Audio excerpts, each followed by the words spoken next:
Hi everyone, in this video I'm going to be looking at the power, performance, the light creating capacity that a Nikon Speedlight has compared to a 400 watt industrial lamp.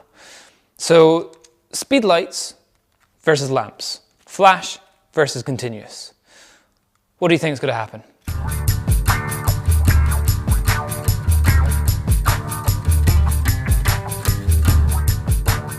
Now, some of you may think you know the answer to this. 400 watts. 400 watts. Some of you may know that these things only pump out something like 75 watts. Pfft, rubbish. So let's see which one's better and at which settings as well. That's the important thing. So, first of all, let's stick the flash and the... Now, the thing is, this is kind of directional. This isn't quite so directional. So what I'm going to do is I'm going to make it a little bit fairer. Somehow. Aha, here it is. And I'm not going to put the cover over the front because that'd obviously take away some of the light, but it'll just give roughly the same kind of directionality if I put it into this. Okay, so what I'm going to do is I'm going to stand over to the side and I'm shooting with the Nikon D700 and I'm going to have this at ISO 200. Now, I'm going to be using the little pop-up flash as a commander I'm going to have the flash here on as a slave flash. So it just triggers off whenever it sees a tiny little flash from this. It's at 1/108th or a tiny amount of flash power. And I'll show you the effect that has. So if we have this at f8 and let's say 180th of a second, and I'm to put this here as something for both the lights to lighten up. So if I take the photo without any flash from those, as you can see, it's pretty dark. And the difference between that and with, there's almost zero input from this little flash here. So first of all, if this is my standing position and I'm focusing on the tripod, that's at 180th of a second, f8. Let's stick the flash on. Put it on remote, put it on slave mode. I'm going to have it at full power. So again, f8, ISO 200. Let's see how well this works. In fact, I'll just make a marked line for where I'm going to be standing. There. Okay, quite a lot of brightness there actually. You can see a lot. It's really lit up that side of the room.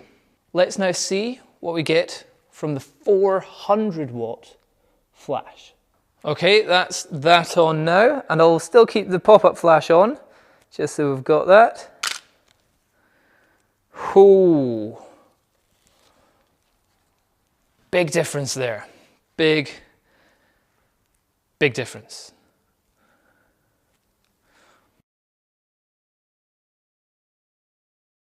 What about if we change the shutter speed? So that's a fast shutter speed. So effectively, what happens is this 400 watt light is 400 watts divided by 180, because it's 180th of a second. So that's actually not that much. But what about if we take it to a fairly long shot? Let's say 1/4 of a second. So that should mean that light there is 100 watts, which should be more than what the SB900 can give out. Pretty good, you can see a lot of brightness everywhere. This time, let's see what the flash does.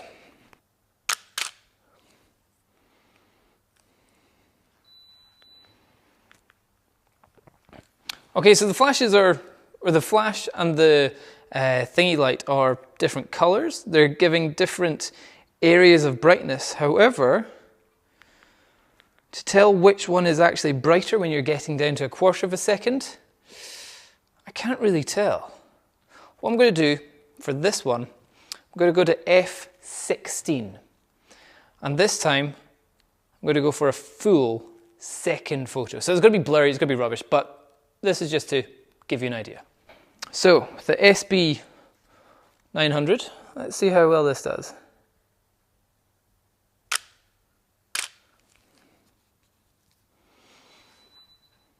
Okay, this time 400 watt light, 400 watt lamp.